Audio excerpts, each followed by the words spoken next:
Ever wondered what makes TV so powerful in Jamaica? Time to find out. Welcome to Global TV Group 358, where television meets innovation. We're not just about shows, we're about shaping society. In Jamaica, TV keeps you informed, connects diverse voices, and supports democracy. Imagine a Jamaica where broadcasters unite, sharing data and collaborating globally. That's us, a unified voice in the TV industry. Did you know TV advertising is still king? It drives website traffic, boosts brand equity, and powers integrated campaigns. Even in an age of digital, TV stands strong, resilient in tough times. Our global TV deck is your treasure trove of insights and data. With charts, graphs, and success stories, it's your guide to impactful TV advertising. Curious to learn more? Visit our website and see how Global TV Group 358 keeps television at the heart of entertainment in Jamaica. Get ready to binge watch the future.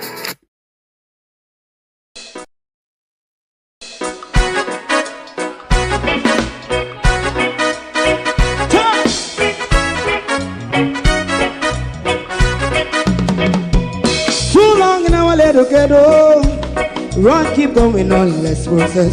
For children of Israel do really love rights. So just a try and I say watch a man around Babylonian walls. Oh, children of Israel, I should never hold thy peace. What wrong is going on? Hey, oh,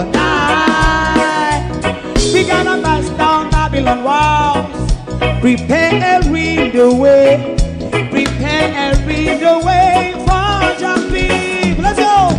Fight down, war and cry. Fight down, me say Rastafari. War and cry and do that righteousness. And we love Jah. And we love Jah. And we love Jah. Rastafari. Yeah, we love Jah. We love Jah. Jah Rastafari. We love Jah. Jah Rastafari. Preserve all people.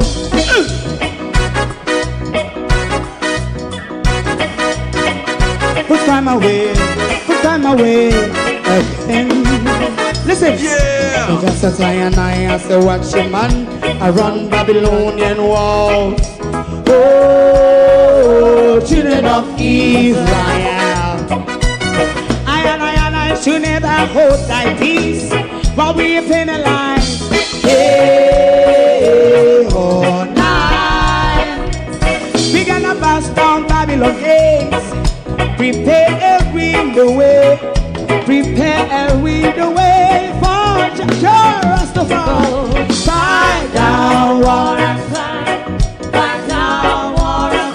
Rastafari, war and crime, and build up righteousness. And we love Jah, and we love Jah, and we love Jah, Rastafari, preserve all. And we love Jah, me love Jah, me love Jah, Rastafari, preserve all. Me love Jah.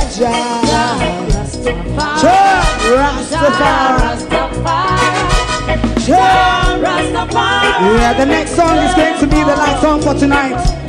And then DJ. Good evening, and welcome. Have the PNP join the singing choir of the new Patses.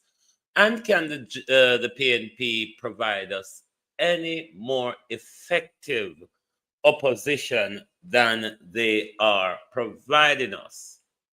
And a question I want to ask, is the 28 any more effective than the 14? Good evening, welcome to Global TV. Thank you all for joining us this evening. To my community of party and all my family members, platform moderators, membership holders, viewers, subscribers, commenters, and trolls, good evening and welcome. They are at it in Parliament at the moment. Darrell Vaz has made a statement on the energy and all that he's stealing. And then there is a back and forth in he's actually quarreling at the moment. Daryl Vaz is actually quarreling at the moment. We don't even know what he's quarreling about because we have him on mute. But he's having a fulsome get off in our parliament at the moment. But we're going to look back at the People's National Party press conference for those of you who may not have watched it. Or even if you have watched it, we want to have our own a bit of say on it. There was information that we got out of it. I don't want to say that there were any new and surprising information. It's the same old, but the game seems to have stepped up. Is that all? They plan to provide us a more ongoing press conference because Parliament doesn't allow them. Let me hear what Daryl war about.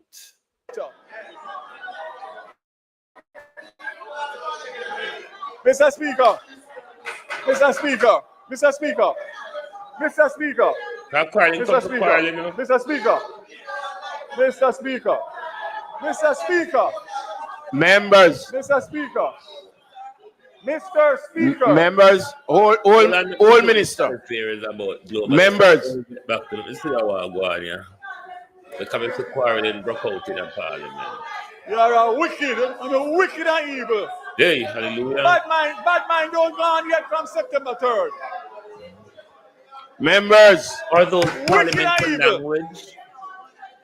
Mr. Speaker, Mr. Speaker. Minister, all members.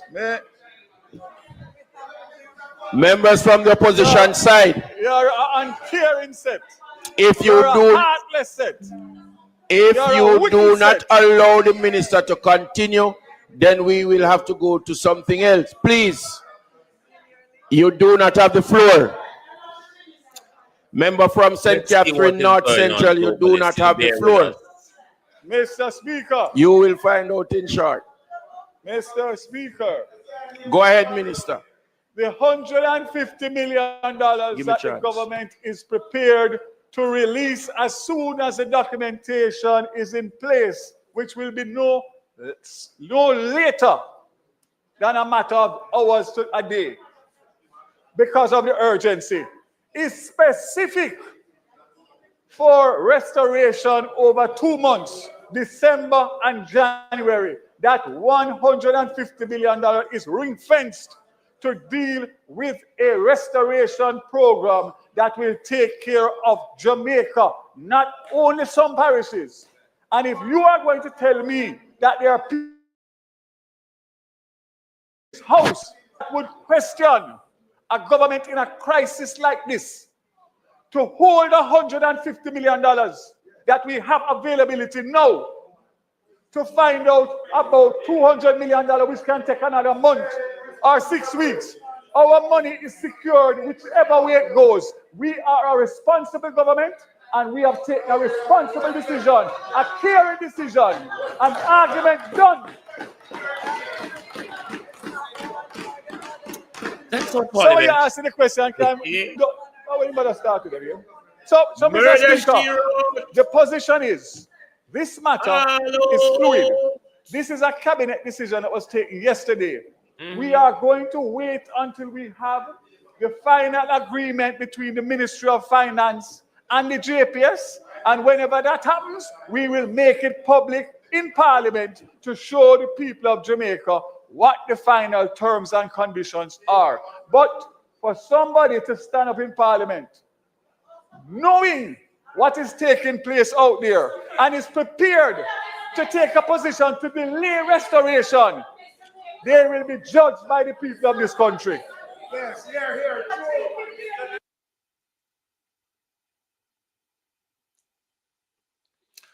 All right. Minister.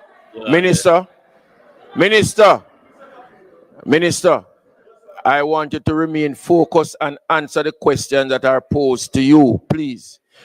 Member from St. Andrew South Eastern, you have the floor. Minister, the JPS has said that they estimate that the damage is 350 million. You are providing 150 million. Are you comfortable that the 150 million that the government is going to loan can provide the full restoration for all the parishes in the time frame that you have indicated? Right? By end of hold on. Hold on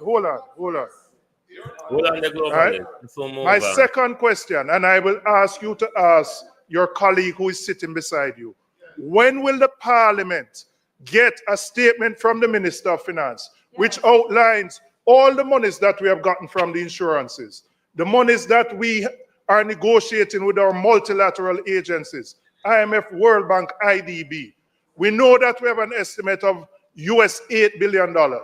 It is anticipated we can probably raise 1 billion US. Where is that shortfall going to come from?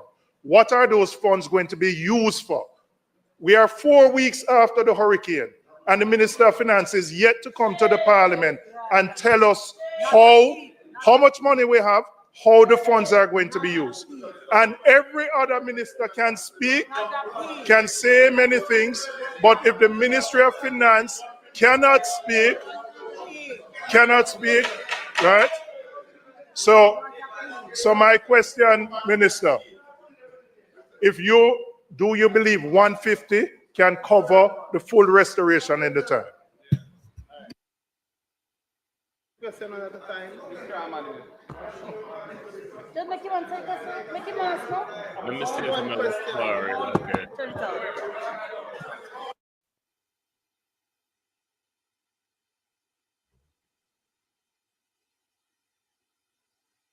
Yes. Hold on, let's see. Because I'm going to monitor them and Minister, over I'm going here. no. Minister, I'm going to ask you, are you willing to have all questions posed at once and then you answer, or are you going to take them one at a time? You have to take them one at a time. You can't write them. No, you have to tell me no, because I'm going to rule. One at a time. Yes, you can do better. Are you going to answer the member from St. Andrew Eastern, sorry? Thank you, Mr. Speaker. I only have to answer one question out of two, and that's a question that relates to the JPS negotiation. And he asked me whether I'm confident that the 150 can do what it is said to do in the 2 months, and the answer is yes. Secondly, he asked about whether or not I'm confident of the additional money, and I will make a statement here to say we will work with JPS in whichever way, shape, or form that is required, if it means that we are to benefit the people of Jamaica in the shortest possible time. All options are open for discussion. All options. But we are not going to wait to get a fulsome, complete in a time of crisis. 150 is what we need for 2 months to get January morning, February morning, restoration as against May, June. If anybody can question that in Jamaica today with what we are going through, then they are wicked people. Don't you think they're deaf? Member from Clarendon Southwestern. Don't you think they're deaf? Thank you, Mr. Speaker. Is the minister aware that one of the major partners of the Hold on, just to listen to a few of these questions before we move on to the PNP press conference, but we're really they want to withdraw from the JPS agreement, the current agreement that they have, right?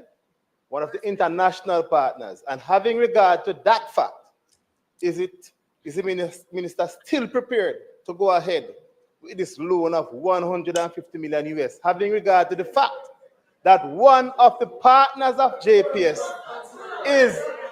has indicated that they want to withdraw from the agreement? It's an important question.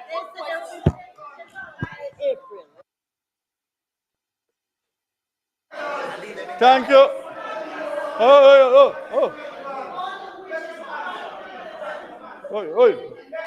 Mr. Speaker, it is a matter, Babsy. Not meant to do that either. Mr. Speaker, Minister Grange. it is a matter of.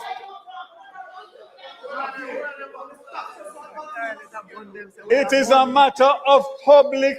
The chair is not being ruled. He's not supposed to call Babsy by her first name.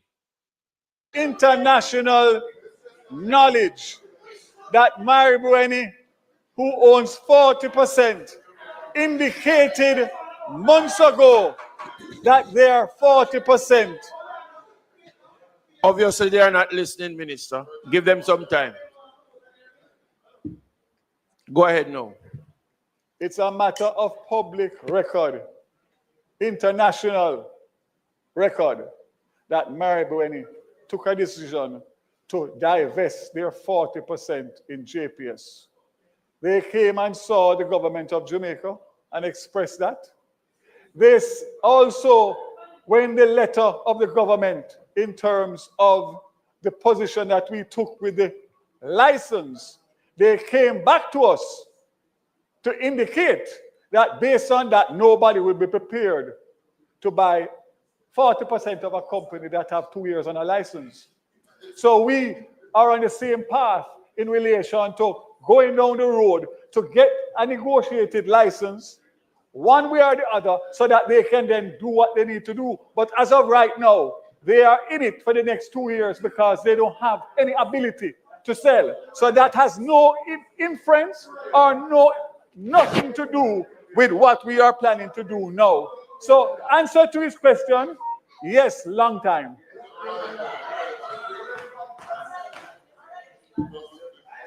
Be a bullying, though.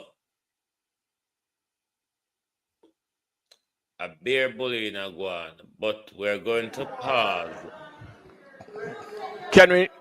Who else has asked a question? Let me see if somebody worthwhile. House leader. House leader. No, really want to hear Flat Green right now. Was sacrifice St. Elizabeth. Right. Let's go over now to today's press conference from the choir of the new singing Patsies, which they promised to bring us more press conference, which is the way they're going to communicate with us, which it was one of what we expected from them. But can they provide us any more robust opposition is one of my questions. Are we being served well by the 28? Is there a more effective service from the 28 than we had with the 14? And to Mark Golden, Lego the people them. Because Andrea, Jess, Dr. Daz, them people that want to jump out of their skin and rebel in a Mark Golden. But it's the uptown politics, the nice dress up politics, now go work. Now go work. You have to fight a dog like a dog. You have to fight a dog like a dog. That's why when dogs see puss normally take host up our tree. Because puss and dog not really fight so well together. And we get devoured. Look at the people that Mark Golden, the people that want to come out of their skin. People that want to come out of their skin and tackle Andrew. Lego the people them. All right? The uptown politics now work right here now. Maybe at a later stage, Mark Golden. Maybe at a later stage. But for right now, the uptown galangin now go work. You notice how the country in a rubble, sir? You notice how the country in a slug and rubble and mud. So the uptown politics now got to work you know. We have to get a bit of rough and tumble in it.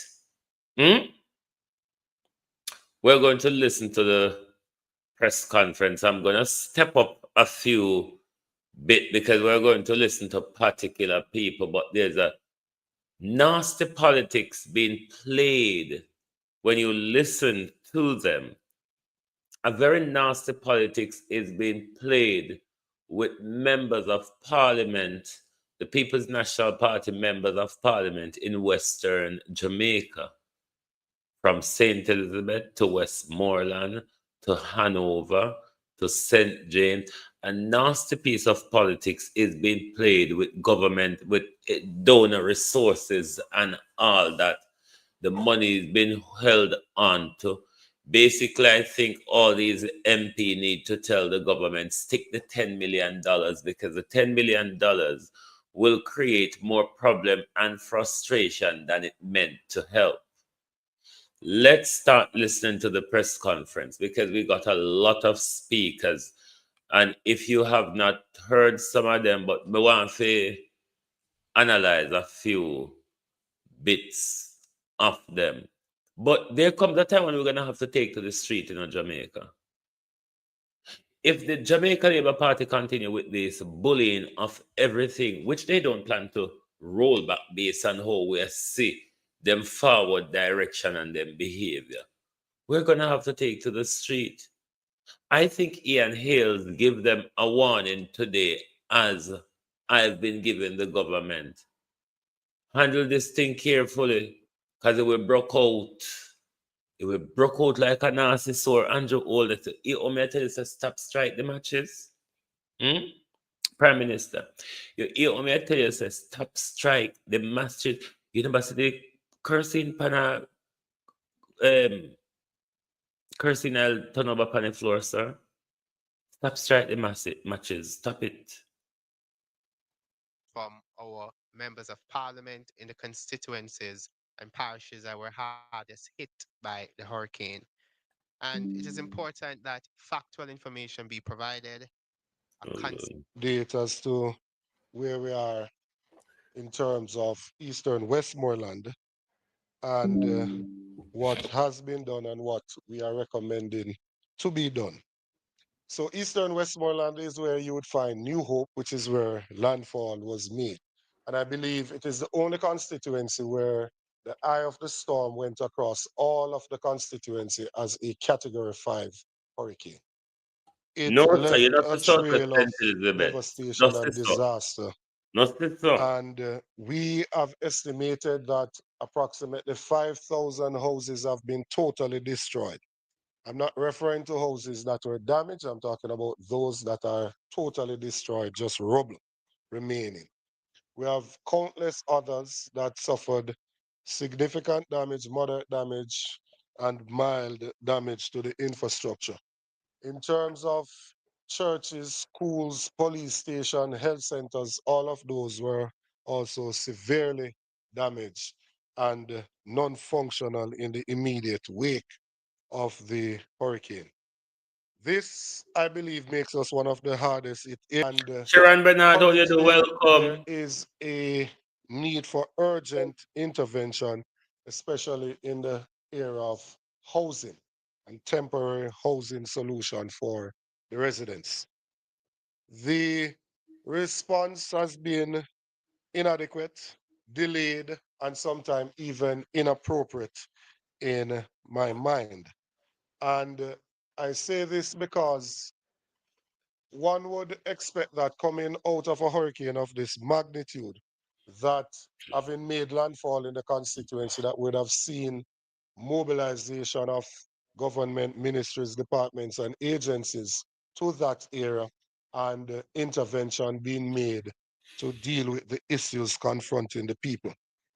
I want to thank, though, members of the private sector, the private companies, private individuals, non-governmental organizations, including GEM Foundation, Samaritan's Purse, World Central Kitchen, Mercy Chefs.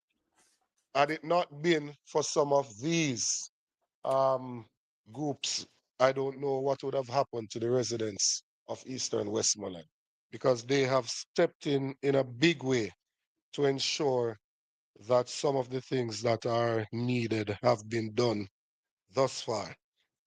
We benefited from a visit of some of the CARICOM leaders, and President Ali out of Guyana committed to doing 200 roofs for some of the affected residents between Bluefields and White House. And in putting together the meeting, today JDF and Ministry of Labor and ODPEM called the meeting. They said they wanted to welcome the 2 members of parliament. Now, there is no constituency in Jamaica that actually has 2 members of parliament at once.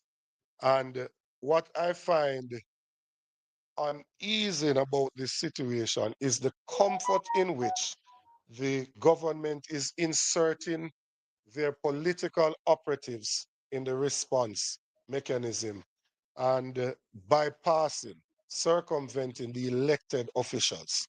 I represent all of the constituents of Eastern Westmoreland. I have absolutely no interest in how they voted.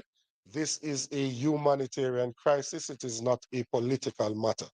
And as elected officials, we have to be involved and consulted in the process because we know the communities, we know the areas, we know the people.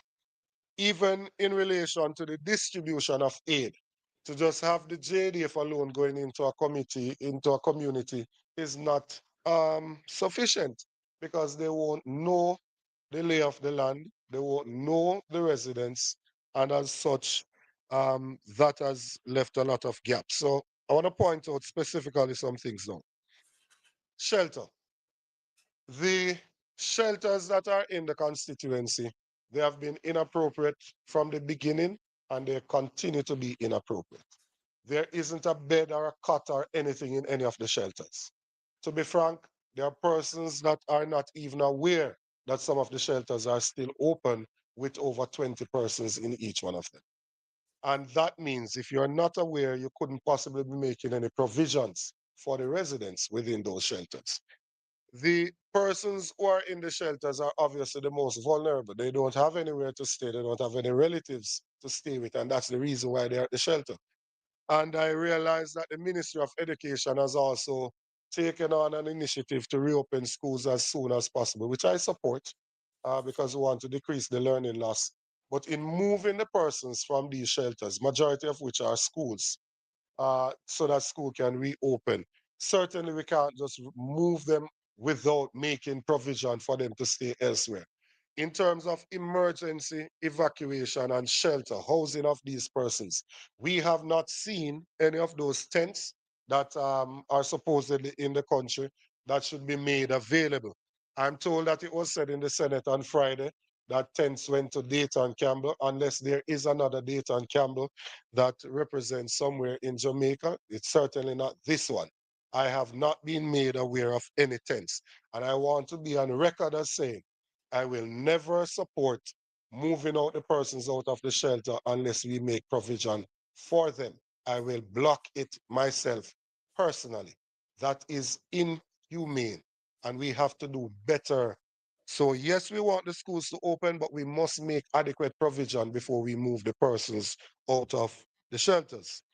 We have, in looking at how we respond to the housing crisis, there are still persons that are under tarpaulin, still persons that are on a sheet of zinc. You still see mothers and children just under a sheet of zinc or on a piece of tarpaulin, right? There are still houses without tarpaulin that are yet to be covered. I have so far been told of allocations to the constituency, $3 million for cleaning in the prep work before the hurricane came. And that is after we made advocacy for some allocation because initially we were told that Western Jamaica is not a priority and there was no allocation. Then there was an allocation of $1.5 million that was made twice. So that's another $3 million. That was to get care packages and tarpaulins. Now, if you get a care package and you put $5,000 worth of supplies in it, that would only get you 600 care packages for a constituency with over 40,000 persons. Then there's an allocation of $10 million for housing. And I've said it elsewhere that the Welcome to Montego Bay sign is $17 million. And we are given an allocation of $10 million in a constituency where 5,000 homes were totally destroyed. It is totally insufficient to meet the need that is there. And there is $3 million to RADA, which we have not been able to access as yet. That for a constituency where landfall was made, that has the majority of deaths, that has several persons still in shelters, several persons homeless, 5,000 houses destroyed, is totally insufficient in terms of governmental response to the crisis that is there. We have been able, through Samaritan's person, I want to give Minister Tufton credit because despite our history of having confrontations in the parliament, he's the only minister of government that has informed me of his visit and involved me in his visit to the constituency. Others have said they're coming, but they have not actually made an attempt to ensure that we can actually connect whilst they are within the constituency. Their Starlink seems to malfunction when they are in Eastern Westmoreland. But we've been able to set up a field clinic in White House, and GEM Foundation has been able to re-roof the health center in Betheltown, White House, and in Darliston, and thus we're able to offer some medical care. There's still a significant gap, and MP Dawes is here that will speak to some of the health-related concerns, but there's still a significant gap where healthcare is concerned, and even just the disposal of human waste. It can't be that difficult for a country to put some portable toilets in a constituency that has been devastated. Prime Minister, I regularly call upon you on this. Westmoreland in particular and St. Elizabeth, Prime Minister, we borrow a few of the portable toilet and hand wash stations from Ghana. We're not sure if nobody else send them there, but we sure say Ghana send portable toilet and portable hand wash stations. Those Prime Minister ought to be in the disaster zone. Not save and put on Prime Minister for when you have on a property development, when you put them on a construction site for workers and all of that. From the time them coming to the country, Prime Minister, they should have been distributed to the zones where people just defecate in the open air with no ending sight around them of gaining back a little, whatever you call it, around them, sanitation. We know these things came into the country, Prime Minister. All right, make it so the Jamaica government broke and we don't have the money to buy them. Make it so the Jamaica government broke, Prime Minister, and we don't have money to buy them. Ghana, the Gold Coast, Western Africa, send them portable toilets and portable hand wash station. Why is there no portable hand wash station and portable toilet in the worst hit zones such as St. Elizabeth and Westmoreland, Prime Minister? In these zones where people are homeless and displaced, Prime Minister, people are gracing the element like animals, Prime Minister. Why on earth the portable toilets and hand wash station from Ghana, if they've left the ADPEM warehouse, then probably they're in a one or no store or no so up in hardware and electronic store, you know? Jamaica no not help me look out. No not help me look out Jamaica for the hardware and electronic store where they soon open. Some of them are soon open supermarket, you know, because Ghana send a lot of cocoa product. Them send cassava, they call it Gary, cassava. Hmm? Only pagalangin. You go see shops after shops after shops after shops. And like a oldness wanting economy fi spin over like gig. Hmm? You don't see say all this man care about his profit. All no wholeness God G Humochi. Cause Donald Trump never go, Xi Jinping never go, so you have to call it G Humochi here now. Wholeness God the G Humochi and wholeness never have a concern about where we are go to. Wholeness tell them, don't I they're ripe for investment. You know, my case come, I could carve up piece, go to Holy Palanda, Westmoreland. But to the people of Westmoreland in particular, do you know that Melissa is speaking to you? Because Melissa is so disgruntled and aggressive and tant and boorish and all of that. But Melissa is actually speaking to you. Melissa is saying to particularly you, the people of Western Westmoreland or Western Jamaica, of Westmoreland or indeed Western Jamaica, it's time for you to demand meaningful land reform. It's time for you to demand a piece of the real estate that your prime minister went to South Africa and tell them it's ripe down here. Hmm? The piece of real estate that your prime minister told them in South Africa, come and shake the grape tree. All fruit ripes down a yard. Hmm? It is time for you demand a piece of that real estate now. It's now or never. You're not understanding the messages of Melissa. It is now or never. Because remember, so the land agency a carve up what belong to them and what don't belong to them yet, you know. And what member say, remember, oh, we're dealing with a government who is not afraid to walk around with his bulldozer and pull things down. You are aware of that, aren't you? And you do remember that, don't you? Hmm?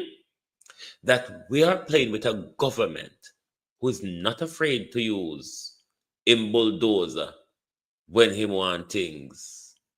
So, Melissa is saying to you, the people of Western Jamaica, especially those of you in Westmoreland, it is time to demand meaningful land reform. We must get a piece of this real estate called Jamaica. If they manage to push you off that land, they are going to ghettoize you further. Hmm?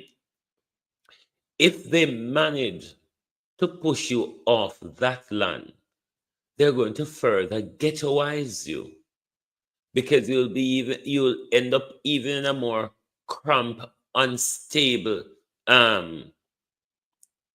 environment, probably not suitable for human consumption. So one of the things we must learn from Melissa is meaningful land reform so we can erect secure dwelling to protect us in the zone that we live in from the death and destruction we kill this girl like Melissa come with. Hmm? We must not miss this opportunity for land reform, Jamaica. If we miss this opportunity, this is our last chance. And if we miss this opportunity, that's it. So at least we can discard of human waste in a safe and appropriate way. The distribution system that is there is also dysfunctional. We cannot have persons just driving into a constituency and just going randomly into areas without no form of logistics workout. There needs to be a contact point in each division. We are not trying to commandeer what people are bringing. I'm not saying to persons you can't take things to your community or to your family. I'm simply saying that we should know so we don't have duplication of the efforts. And what is happening currently is that people are on the main and they receive several times over. Then we have sick, indigent, disabled, those in the more remote parts of the constituency that are not benefiting. You would have seen the exchange in Parliament about the number of care packages distributed. You can't go to a community one time in 20 days when this food package is slated to last for just 3 to 4 days. What is expected of those persons for the additional time, right? So there needs to be a proper structure that is placed that ensures that relief item can go to those areas. We've proposed the Adopt a Family initiative to give accommodation to some persons using containerized housing. And I want to thank the persons who have contributed to that thus far. And we've been able to deliver 6 units, and we have another 6 that are ordered and ready to be distributed. This is intended to be a temporary solution, the simplest thing in the short term. It is not a proposal for us to have a constituency with pure containerized houses across the of the constituency. We want the situation in Westmoreland in terms of land tenureship to be regularized. We had put a proposal on the own government land to move it from 6 years to 25 years. That's something that the government should immediately take on, right? To ensure that we can give the lands to the persons and that they can, some of them can build their own structures that can withstand hurricane. And the government as well should look at low income solutions on government lands for these persons. The aim is not to have board houses being rebuilt because that's an invitation. Dayton, careful where you ask for. Let me take that for you tonight. Careful where you ask for. You ask the government to build low income home. You see Edmund Ridge Estate? Have you seen Edmund Ridge Estate, Dayton Campbell? Careful where you ask For a second disaster. The CEO of JPS was with us a few days ago, and he stated that the videos and the pictures don't do justice, and that it is total devastation, and it's time to rebuild the infrastructure.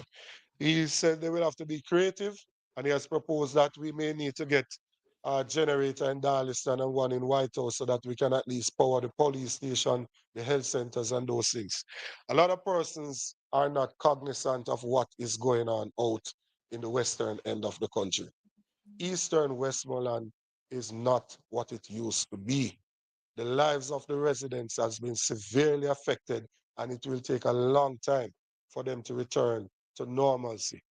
I know people are in a haste to move on, but in your haste to move on, do not forget that you have brothers and sisters that are. When you look on Dayton Campbell, you can see saying Lock sleep. I think Slide Green is sleeping well though. Are on the fringes of survival. They are suffering and they need assistance urgently. Thank you very much.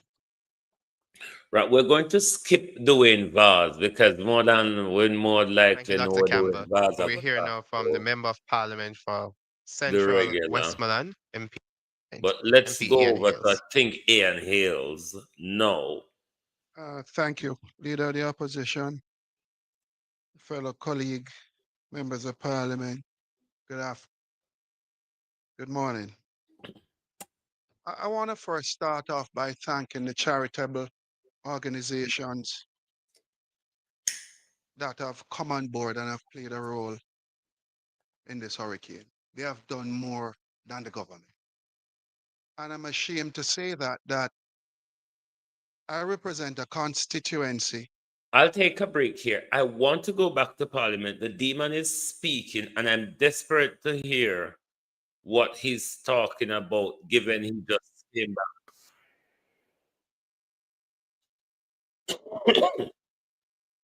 Bear with And the me, cost of globalists. recovery activities, that which we have spent on getting the electricity grid, the water grid, and telecommunications.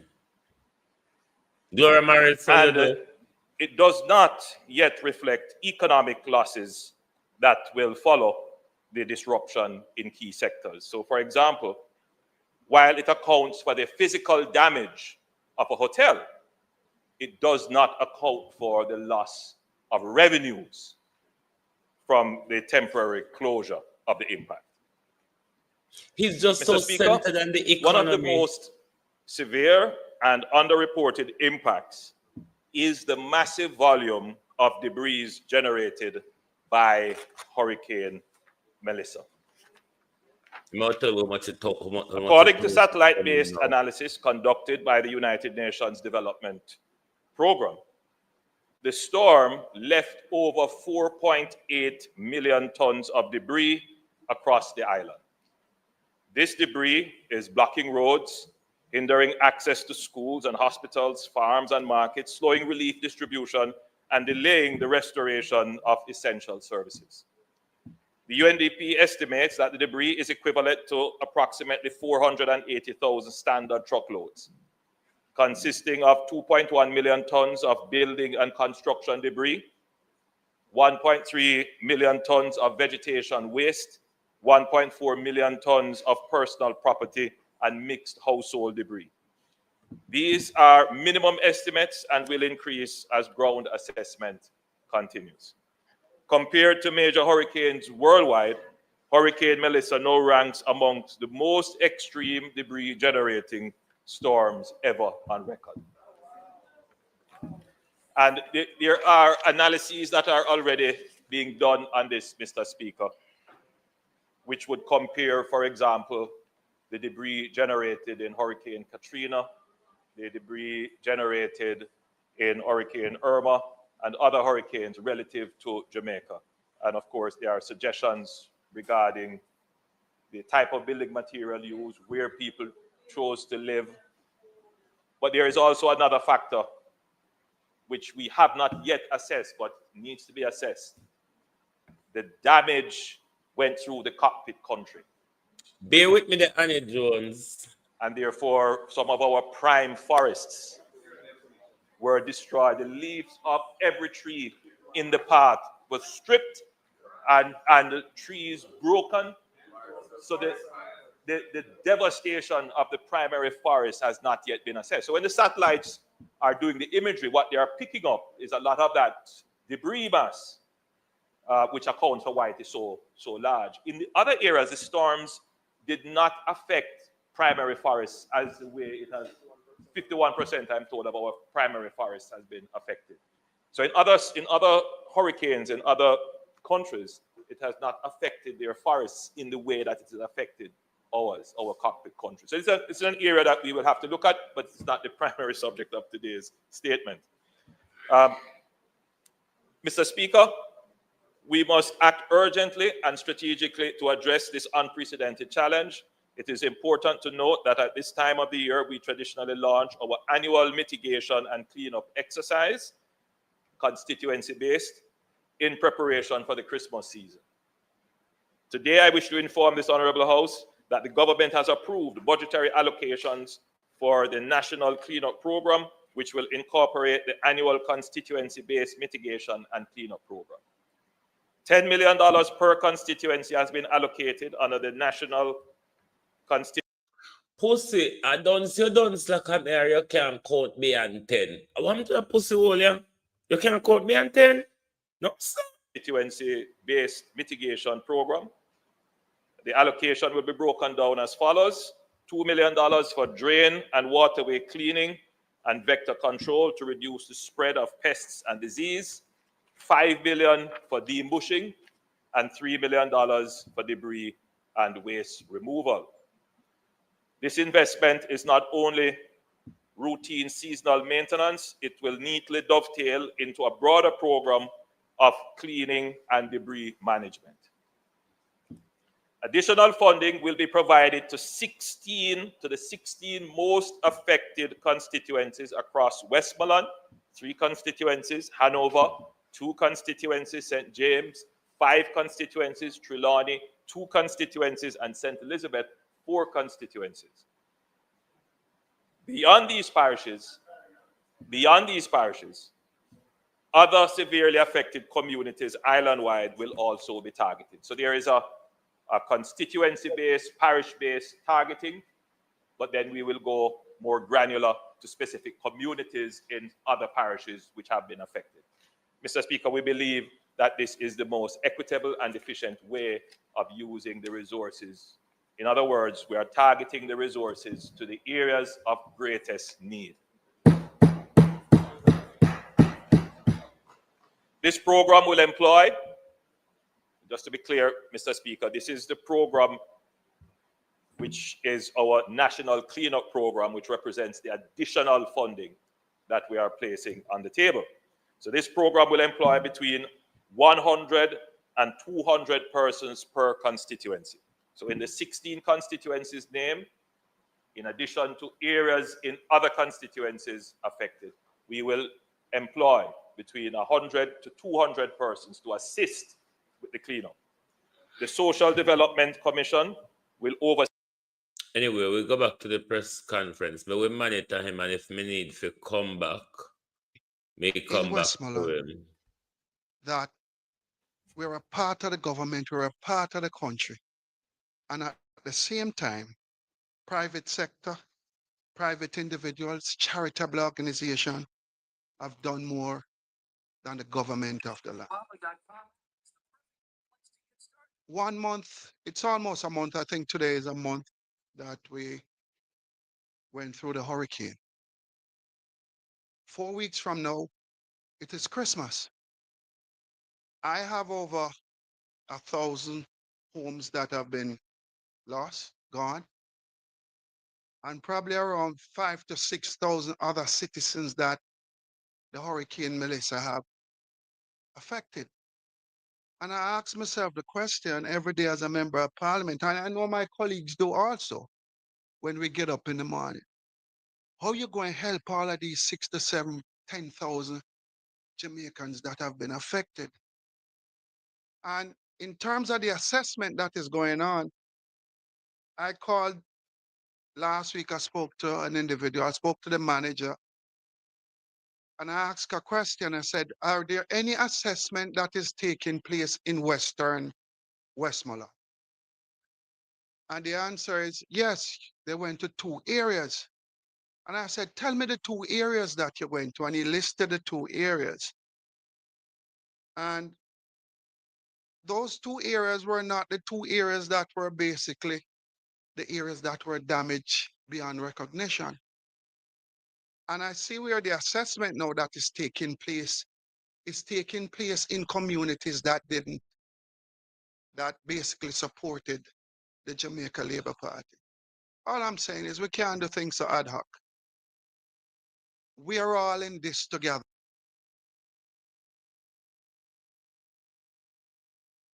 And this is one of the reasons why the Jamaica Labour Party bring out all their caretaker MPs and councillors and them senators, because it is just about serving JLP areas in this relief effort. And this is why people like Juliet, Delroy Chuck, Desmond McKenzie, and all of those that are going into Jess constituency, because they're catering to labor rights and making sure Jess don't get nothing to cater to nobody at all. That both PNP. So then when election come, they can have it for use to say, remember when Melissa, the PNP, them never do anything for no. But the nation are watching no. So when I sabotage the PNP, them in all of them constituency that got hit. LP, non-P, we are in this together as a country. And, you know, I want to get back to the assessment though, because the assessment leaves a lot of questions. It is said that you have volunteers that are volunteering to do the assessment across the constituencies that are damaged. I've asked the question, who are these volunteers? What are the criteria / requirement for each volunteer? So that even if we can put some individuals, civil society, church, and individuals, put them forward so that they can help in terms of speeding up the assessment. Look, I just think if we don't put back some of these Jamaicans, even give them a roof over their head between now and Christmas, we're going to face some headwinds in this country that we have never faced before. And why do I say that? Prime Minister. take this as a warning. Similar warning have been given to you. If the people don't get the meaningful help that they see bailing into the country in money and in aid, it might not go down well. To every home you go to in the country, people, there's a level of frustration that I've never seen before. People have lost everything. And there's the frustration is, when are we going to get some help? You can't look at me as a member of parliament and say, you know what, pick 100 of your citizens. And when you pick the 100 citizens, what about the rest? That going to turn against me as member of parliament? What about those individuals? Because they need help too. How do you go ahead and pick the 100 to give 100,000? For me, I'm doing mine a little different. I'm giving each church one individual within that community that has been severely affected. I don't look at this thing as political PNP, JLP.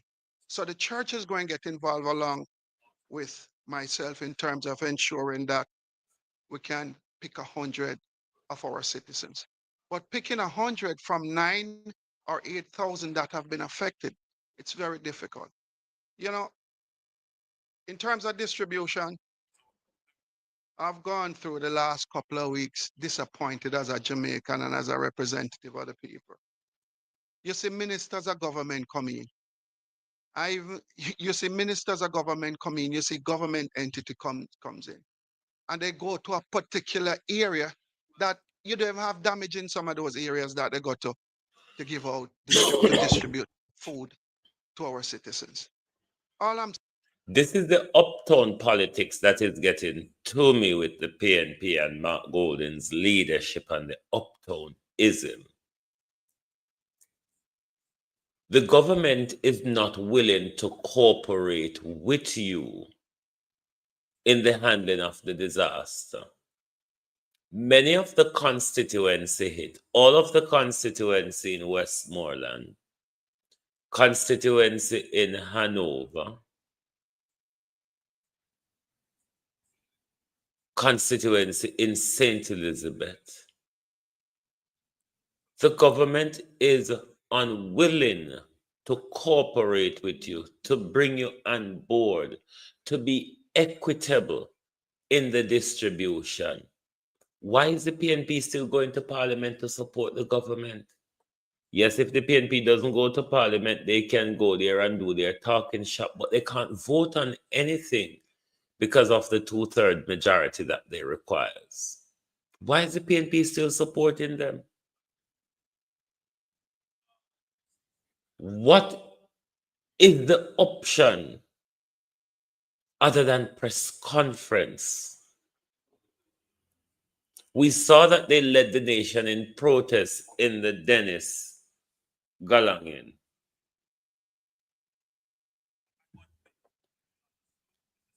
They led the nation in protest in the appointment of Dennis Chung or whatever I name.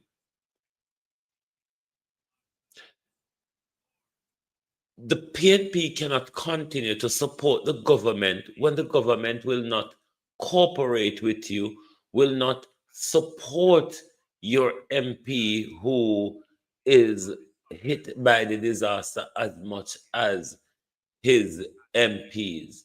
Even in those areas, they are catering particularly to labor rights only.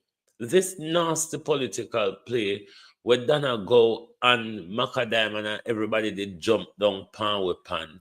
Now it's open played by the government. We don't hear none of them people that come out and say anything. But why is the PNP still supporting the government in Parliament?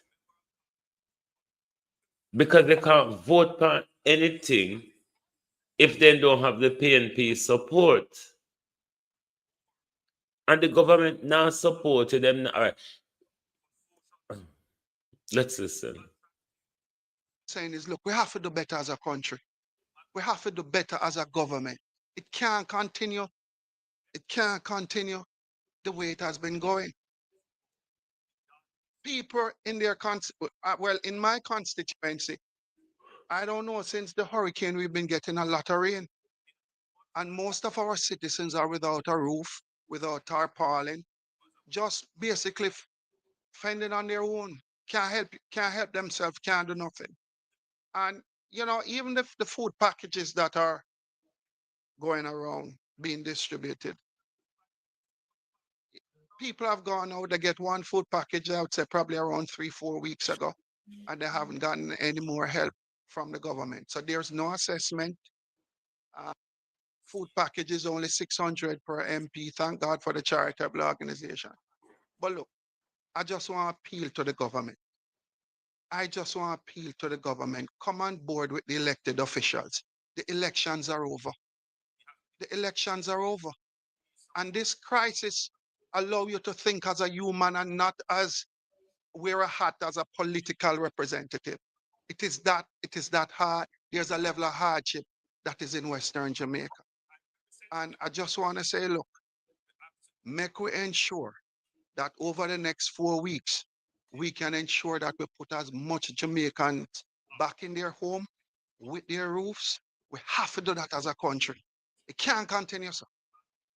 Make we ensure we help some of these individuals, whether PNP or JLP, make we get together, government and opposition, working together in ensuring that we can serve the people of Western Westmoreland and the areas that have been damaged. Make we just stop all this foolishness now. You can't come in my constituency. And when you come in the constituencies, when you leave, you're going to tell me. Or when you reach, you're going to tell me. And then you're going to say, you know what? I'll leave 25 bags of food around the corner for you. It can't continue, sir. And then you're going to look for me now. And when I ask you the All question, right, we're when going I to ask jump over. the 2 areas that you assess, how you assess those 2 areas, We're what going are to the jump criteria, what are over the to strategy? And then you turn to me and then you say, what's him call it? We're going to jump over to Andrea Perkis because she got burning issues as well. Nothing is working. And this is one of the international community frustration where they're sending so much money and all these things, but not seeing it getting underground to the people. Let's move over to Andrea Perkis. Thank you, MP Miller Bennett. We're going to hear from the other member of parliament in Hanover, and she has been advocating relentlessly for her people. I welcome Member of Parliament Andrea Perkis.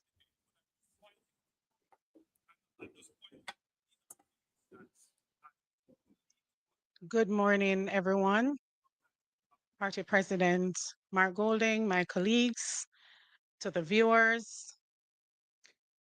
For the people of Eastern Hanover, the date October 28th marked the beginning of a crisis that continues weeks later.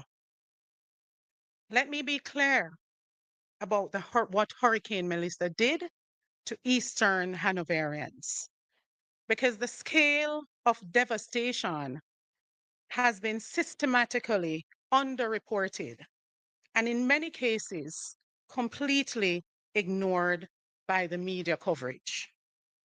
Every single board house in Eastern Hanover has been affected, damaged, destroyed. Approximately not 2,000, 5,000 houses are without roofs. Every farm in the constituency suffered severe damage. Half of our health centers sustained significant structural damage. Our schools, our schools are so badly affected. This morning, I got a call from the principal of Brownsville Primary, and she asked me who is responsible for the persons in the shelters. Her name is Miss Bucknell.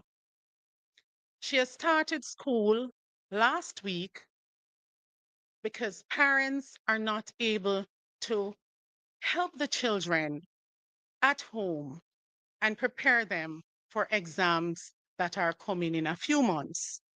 And so she rushed to open Brownsville Primary, and I understand. But she's crying out for help because she cannot be the person that is responsible for the persons that are now staying in the shelter. So I'm asking government to pay attention to the schools. All of our schools have been affected. Most of the schools in Eastern Hanover, they have no roof. Residents in Chigwell, Forest, Woodsville, and other areas were trapped for weeks. There is a man-made bridge in Woodsville from 2022. That bridge was partially collapsed. It was in 2023, it went down for good. The residents are in dire need of attention from government. That man-made bridge was destroyed again. And so the residents of the Woodsville area, they're asking for urgent, urgent attention. Water supplies were contaminated. I myself was marooned in Cascade. Residents, though, came out and assisted us. And that is a pattern that I've noticed since Hurricane Melissa, that residents have taken it upon themselves to do the work of government because the parish of Hanover has not been included in many things, especially where relief is concerned.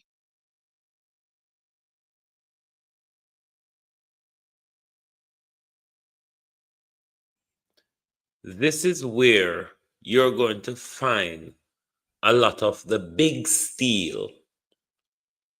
Because when the government, all of these work that people does on the ground when it comes to clearing their roads, cleaning up their community, the government and the parish council go put it on pan budget, say they do it. Yeah. They go put it on pan budget, say them do the cleaning up. And it go in a somebody pocket. The great big steal is here, Jamaica. So keep on an eye focus on them. The morning after the hurricane, residents assisted me in cleaning 18 miles of roadways, so I could get to the main road to coordinate relief efforts. I want to address the government's response or lack thereof. It is true that affected constituency received $10 million. We have done, many of my colleagues have done the math. For housing, it is not adequate. We have a number of houses in Hanover. From my balcony, I am looking at 3 houses that are flat, 5 without roof. The people of Eastern Hanover, they've had to seek comfort living under tarps. That's not good enough. We need help from government. We need ministers to come in and be on the ground as they were before the election. The people of Eastern Hanover, they're demanding your presence. The question I must ask, and the question every Jamaican should be asking, if the allocation on paper is equal, why is help actually reaching our residents so dramatically unequal? Where is the relief going? Why are communities still waiting? Government response has been extremely slow in Eastern Hanover. Corporate Jamaica, though, has stepped up. Companies like Flow Red Stripe, CM Recycling Company Limited, Trial Hotel, and Billboard King Foundation have provided more immediate, tangible relief than government agencies. Our diaspora family responded with urgency and generosity. And I must thank PNP leadership, former Prime Minister PJ Patterson, a proud Hanoverian, along with President Mark Golding and MPs Anthony Hilton and Julian Robinson, who have been mobilizing assistance, and some of them have been on the ground providing moral support to our traumatized communities.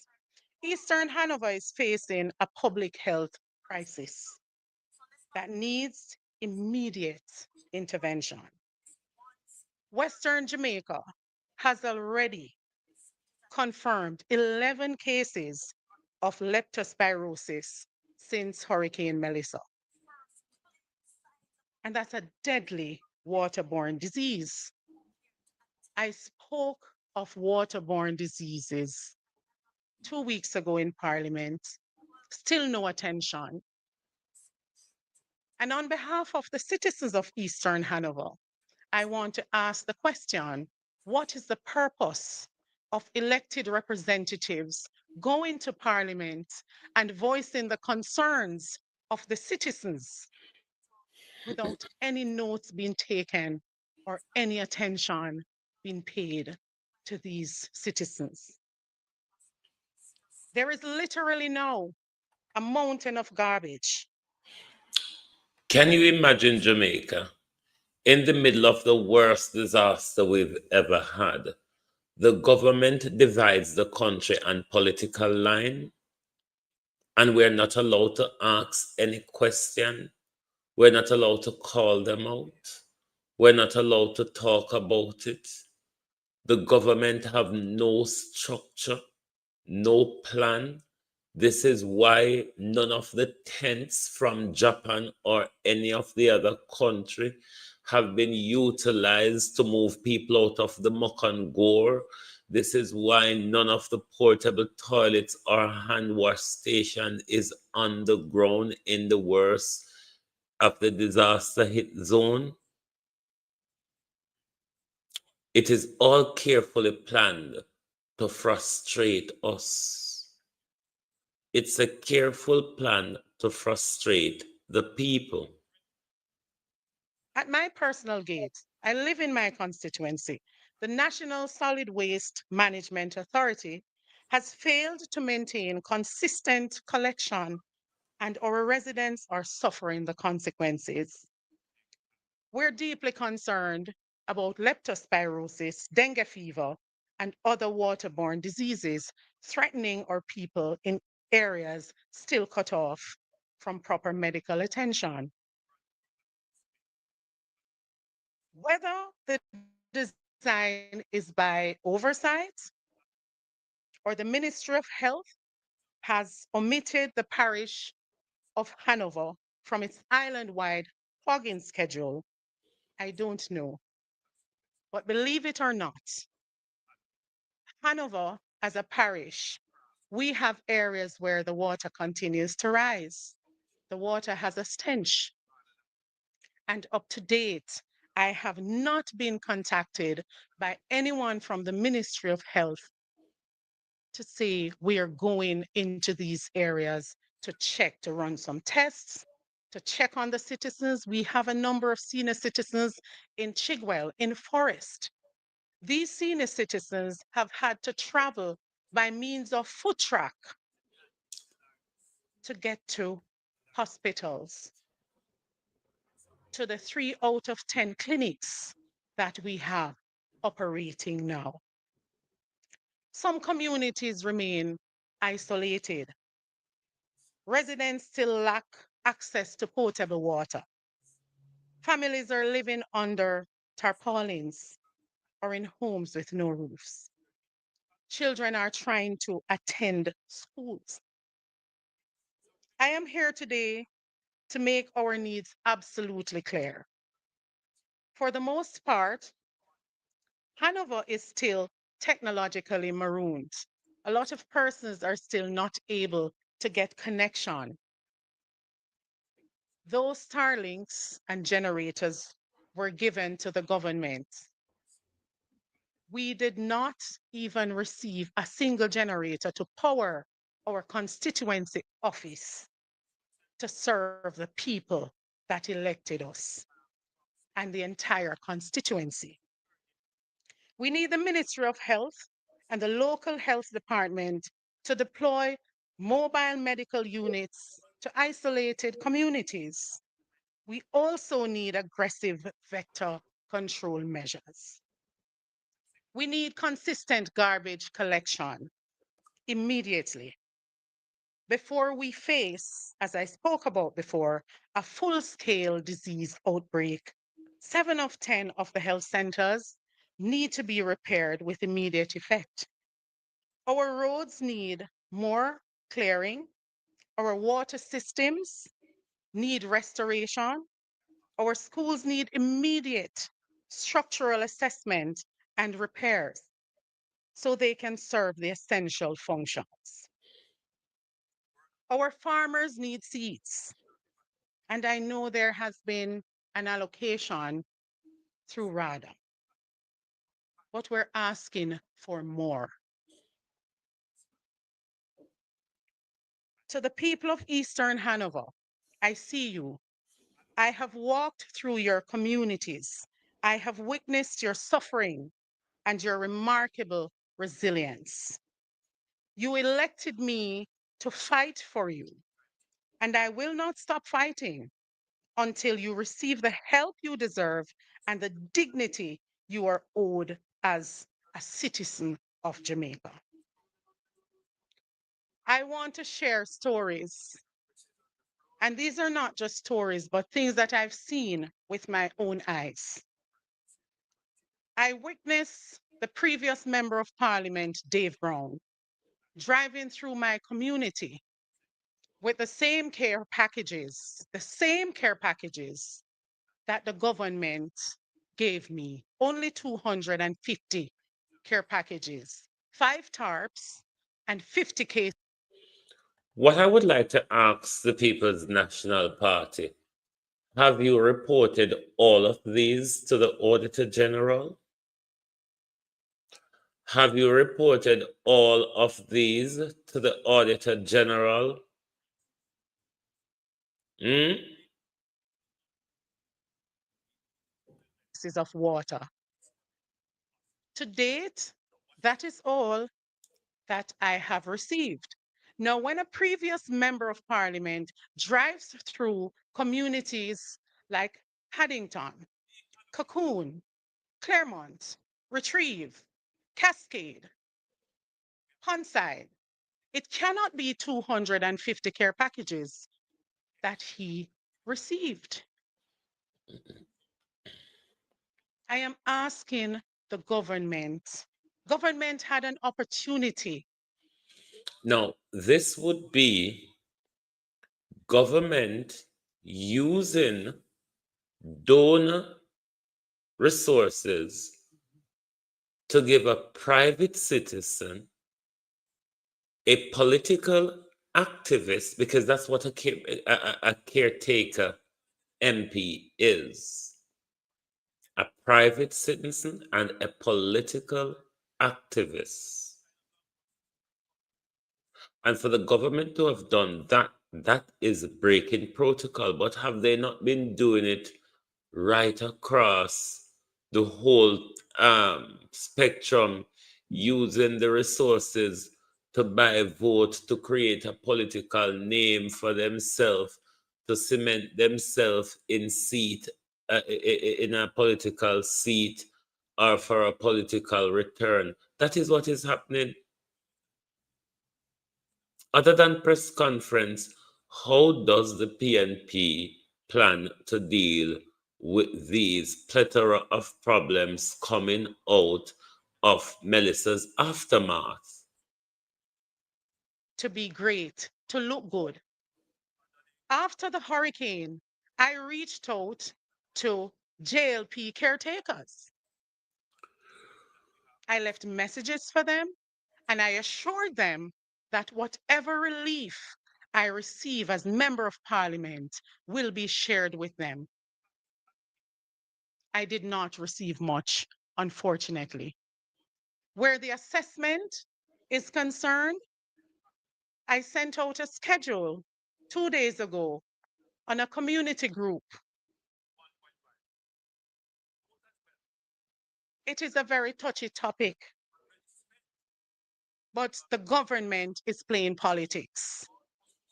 When the Ministry of Labor and Social Security goes to Axandas 2 days, Axandas is a tiny community in Chester Castle Division, and areas like Horton Grove that are 5 times the size of Axandas, still no visits. Tell me there is no politics involved. I want to thank the public sector, the private sector. I want to thank the families from Hanover that are living overseas, the diaspora, for stepping up and helping us. Red Stripe, you came in and you were so amazing. Over 500 care packages. Flo, you came in twice, not once, but 2 times into Chester Castle. Chester Castle is my ground zero in Eastern Hanover. I want to make an appeal to government that the people of Eastern Hanover, they're watching you. The people of Jamaica, they're watching you. The people internationally, people are looking at what you're doing. I am yet to go into some of my strong areas, but I've gone into Pumpkin Bottom, where 80% of the residents voted against me. My mission is one of humanitarian. I cannot be doing politics in such a catastrophic time.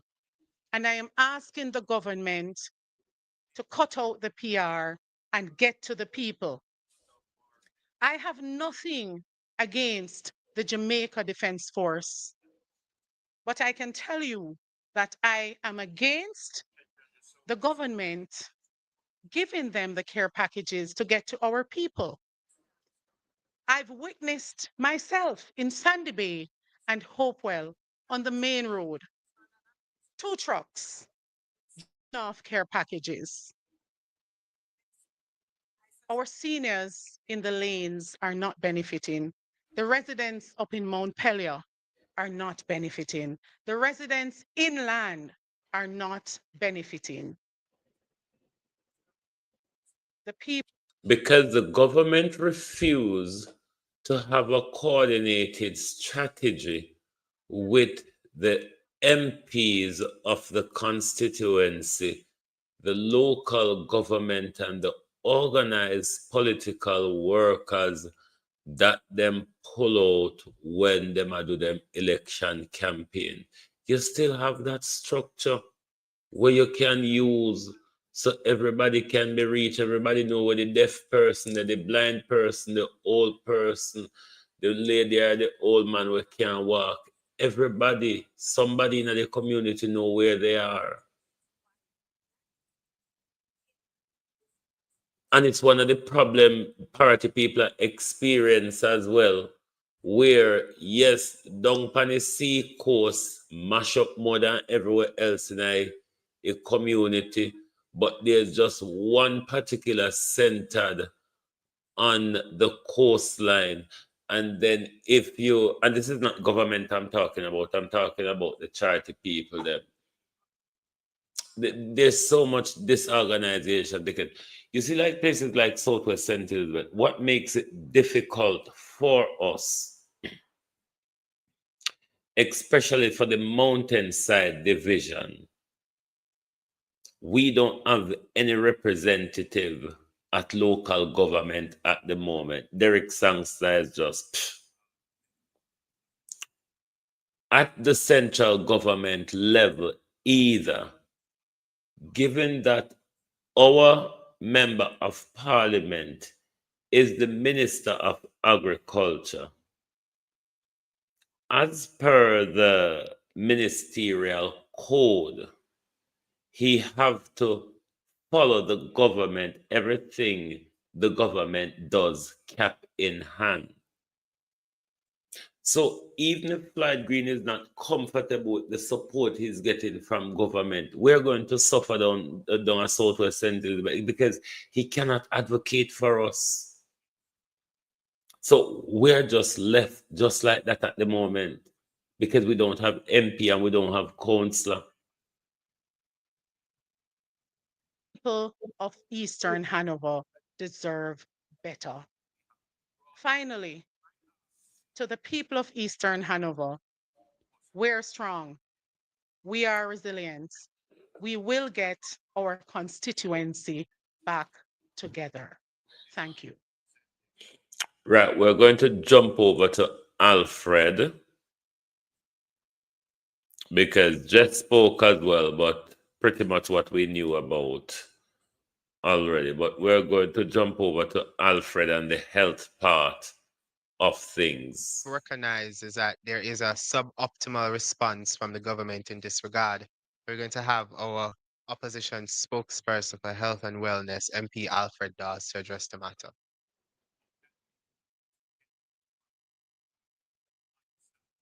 Thank you. I hate when they refer to him as spokesman. He's the shadow health minister. That's the proper title. The shadow health minister. To Senator, leader of the opposition, my colleague, members of parliament, journalists here, those who are tuning in, good morning. I also wish to greet those who are tuning in merely with the disgraceful intention of trying to distort what we say and to edit clips to present a false narrative to suit their own agenda. I greet those who have spent their lives playing politics to stop playing politics with people's lives. Today, I give you an update, having met with the technical team at the Ministry of Health, the minister himself, and being on the ground, conducting missions, meeting with persons who are actively involved in trying to improve and assess the health situation in the most badly affected Western parishes. We must give what is due to Caesar. The Ministry of Health has, in fact, done quite a bit, as Dr. Campbell said earlier, in terms of being responsive to deploying some of the clinics and the restoration of services at some clinics and the improvement of the infrastructure of some hospitals, such as Cornwall Regional Hospital, having now had a roof replaced by Médecins Sans Frontières or Doctors Without Borders. We, however, are very concerned about whether or not public health care is getting the attention it deserves. We have to understand that the crisis that is unfolding now out west, it is not merely the realm of the Ministry of Health and the technocrats, doctors, nurses, and vector control workers, public health inspectors. It is not under their control. What is happening is that it is a multidisciplinary, multifaceted approach that is needed to stave off the impending crisis. We are already in the midst of a leptospirosis outbreak, and we could have seen this coming. We ought to focus not only on trying to send out information to say avoid streams and water, avoid rodents, but we ought to look at how we can address the environmental factors that are causing this outbreak. Garbage collection is an issue. It is piling up not just out west, but across the island. even in my constituency that was largely spared from the brunt of the hurricane. Water is an issue. We heard from the MPs that water is rising. In some areas, there is a stench of dead animals, and you cannot simply say to people, avoid contaminated water, when that is the only water that they have available. So we have to look at the cleanup, we have to look at the access, and it is this multimodal approach that we're going to have in tandem with the work of the Ministry of Health that is going to stave off a worsening of the leptospirosis outbreak, as well as try to mitigate, if not completely avoid, the threat of dengue and chickpea. When we speak about leptospirosis being an issue, it is a disease that is largely mild, but when it gets bad, it gets bad. And it can lead to death because of liver failure, bleeding out, renal failure. And therefore, early diagnosis and treatment is essential. Questioning the capacity of the Ministry of Health to adequately confirm cases of leptospirosis. Do we have the capacity locally to test for leptospirosis? What thoughts are being given to deploying rapid kits into affected areas where we can test for the antibodies that are elevated when you have an acute infection? Early testing helped in COVID, and anyone with a passing knowledge of medicine understands that the earlier you intervene in a disease, the better the outcome, as well as the less likelihood you will have long-term complications. So we need to be testing. To say that we have 11 cases of leptospirosis begs questions. Are we testing enough? Are we missing cases? And if we are faced with a national outbreak, can we ramp up testing to have results back to see whether or not the case that we're dealing with in front of us as a physician is really leptospirosis or not? So we need that information from the Ministry of Health. And what are they saying about the use of rapid kits that can be made available at clinics and even with partnerships with private doctors, as well as distribution through volunteers who are going into the communities conducting medical missions. There are still critical shortages of basic medical supplies, manpower, and of course, functioning equipment, some of which would have been damaged during the passage of the hurricane. We know that there are patients who have lost medication because they do not have a fridge that is working, because they do not have a generator.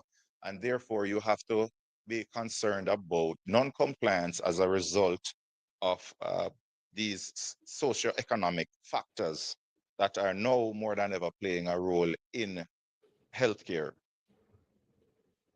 We have gotten some complaints about the process to facilitate missions. There seems to be a lack of coordination on the ground, even if persons are fully registered and they have been listed as partners. They still face some obstacles, whether or not the team on the ground were expecting them, and who are they partnering with to mobilize the people in the community. In many instances, if the members of parliament are not a part of the mission initially, they do not have the wherewithal to rapidly get out persons and mobilize them to take advantage of the free medical services. So again, this is an echo for partnership and not just trying to have hegemony over the relief efforts. And this includes the medical missions. Now, when we speak about the way forward, because this is not going, the situation that exists on the ground is not going away anytime soon. There are too many people who are homeless. There are too many people who are marginally living on the fringes of survival.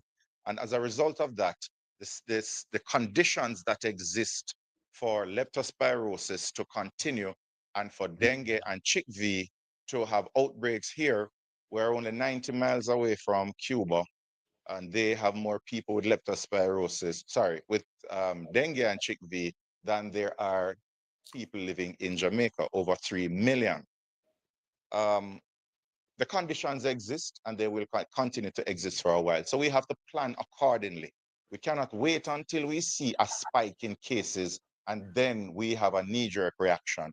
We must be able to anticipate that there will be an outbreak, there will be a spike, certain communities will be affected more likely than others, and we try to stave it off and put in mitigating measures.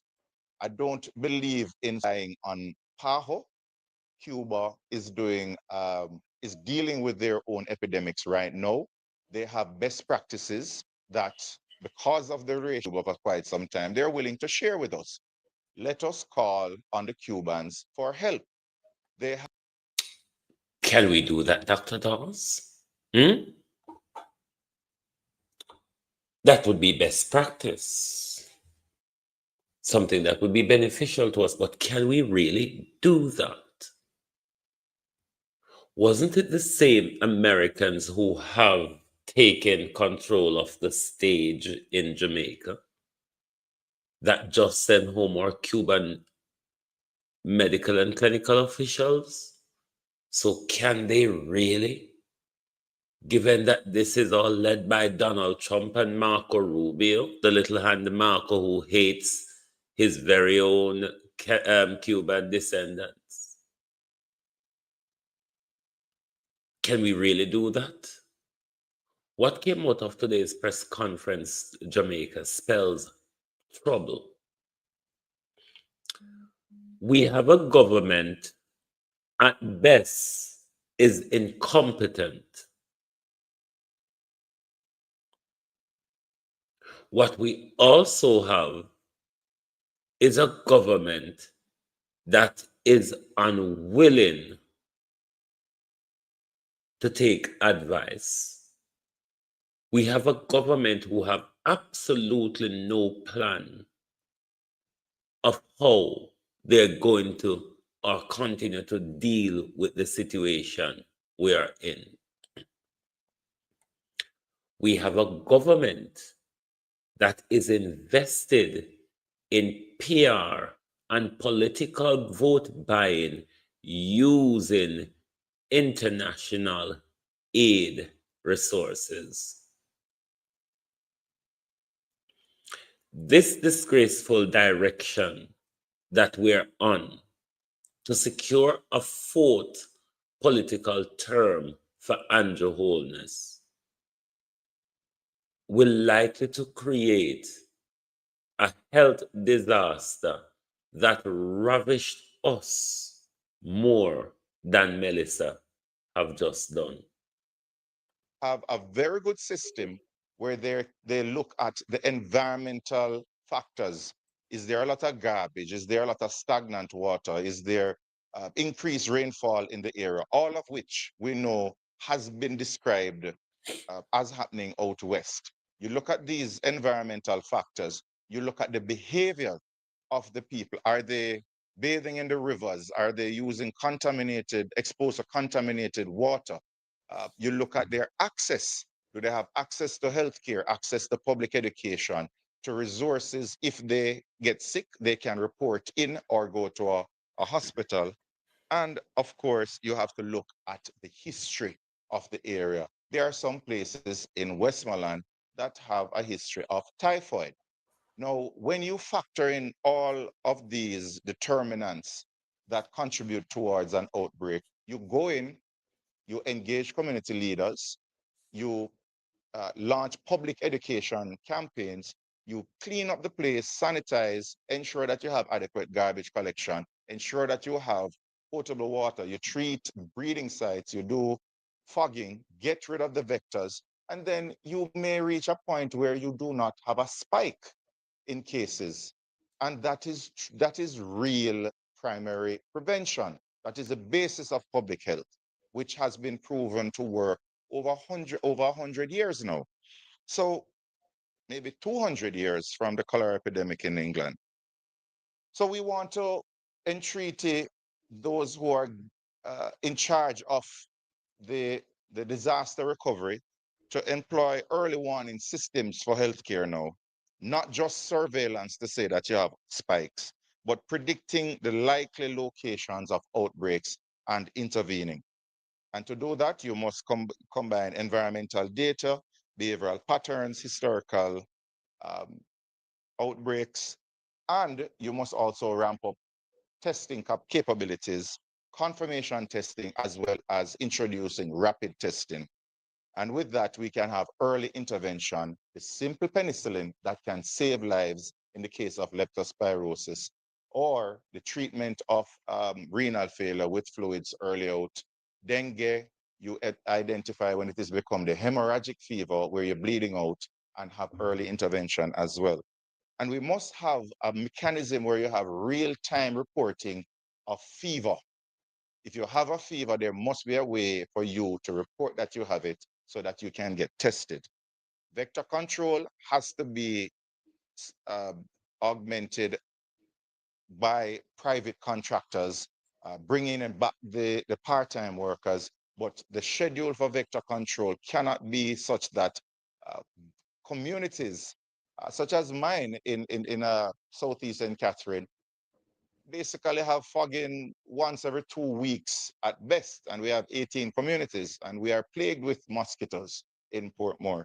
So we have to ramp up vector control immediately, and because garbage pileup leads to rodent infestation, we have to ensure that garbage is being collected across the island in a timely manner. For communities where you cannot effectively solve the issue, especially if there's rising groundwater, evacuate the residents. Get them out of the conditions that are going to lead to respiratory illnesses, waterborne diseases, as well as those that are vector-borne. And of course, you have to, and this is echoing the call of all my colleagues, do not try to do it alone. Engage both sides of the political divide. Engage community-based organizations, the church, community leaders, get everybody on board to identify the most vulnerable, to pinpoint the areas where you have to have a heightened presence. And this is the only way we can have an effective response. We may have to consider looking at the distribution of mosquito nets and repellents to avoid persons who are living outdoors and in shelters getting bitten by mosquitoes. And of course, the Ministry of Health has to anticipate that if all of these measures fail, we're going to have a surge in patients coming into the hospitals. What is the surge plan in terms of bed capacity, in terms of staffing, testing, and treatment? We have to have a preparation, a plan in place for the worst case scenario. And then, of course, rehabilitation, especially when it comes to CHIKV, is important for long-term productivity and pain control. And in all of this, I left this for last. Mental health. People are numb now. They are not feeling and processing what is happening. You cannot have a psychologist or a mental health team going out and tell them better must come and then send them back to their tarpaulins to live. We must have coupled with mental health checks and interventions hope for the people that their conditions will be improved in very short order, and we're not forgetting about them when the news teams have left and they are on their own, and we're looking at this situation as a 9-day wonder. We must have interventions coupled with the psychological effects, psychiatrists getting involved. All of this must be complemented by improvement, tangible improvement in their lives, so you give the people hope. This is where I leave it. This is what is happening on the ground. This is what we must prepare for. And if we don't prepare for it, we can have the expectations that we will pay for it in lives. Thank you. This is so far where we would leave it tonight. But Jamaica is down the hill. At this precise moment, though, we are at a crossroad. The direction we take from this crossroad decides our future. Unite or perish. Thank you very much for being here tonight. You can't say you never heard the warning from Dr. Dawes in particular. Dr. Dawes' warning matters. If nothing is done, we'll pay for it in lives. But what I want to ask the People's National Party, what else, other than giving us this press conference, do you plan to continue to support this government? Do you plan to continue to sit in Parliament and vote along with them while there is no meaningful participation? And how will the power that the people of Jamaica given you at the general election, 14 more seats, how will that serve the people if you continue to work along with a government who refuses to cooperate? Thank you and good night.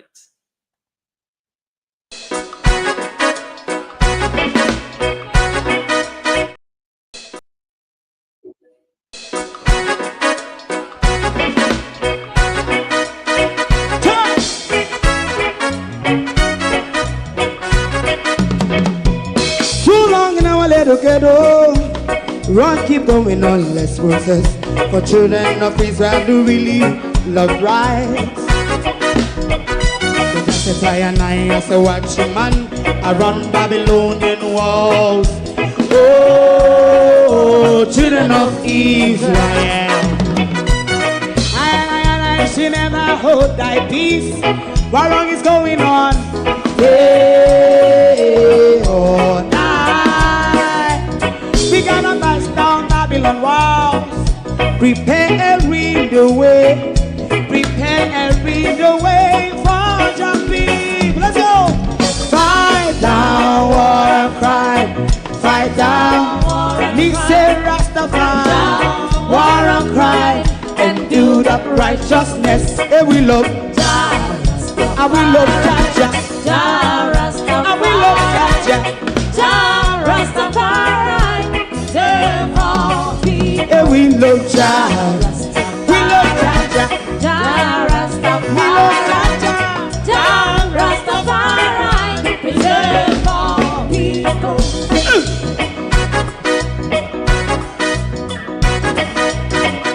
Put time away again. Listen, yeah. So just as I and I as a watching man, I run Babylonian walls. Oh, children of Israel, I should never hold thy peace while we penalize day or night. We gonna bust down Babylon gates. Prepare and read the way. Prepare and read the way for Jah Rastafari. Fight down, war and cry. Fight down, war and cry. Rastafari, war and cry. And build up righteousness. And we love Jah. And we love Jah. And we love Jah. Jah Rastafari. Preserve all. And we love Jah. Jah Rastafari. Me love Jah. Jah Rastafari. Me love Jah. Jah Rastafari. Preserve all. Me love Jah. Jah Rastafari. Jah Rastafari. Yeah, the next song is going to be the last song for tonight. If you don't like missing out on the latest shows but still enjoy classic hits, then Global TV Group 358 is your perfect match. Global TV Group 358 isn't just another channel, it's your ultimate TV experience. From breaking news to binge-worthy dramas and timeless classics, we've got it all. Our unique blend of original content and global favorites means there's something for everyone. And guess what? With GTVG's seamless streaming, you can watch anywhere, anytime. Plus, our interactive features let you be part of the action. So, whether you're a seasoned binge watcher or a casual viewer, Global TV Group 358 is here to keep you entertained day and night. Don't just watch TV, experience it with Global TV Group 358. Subscribe now and never miss a moment.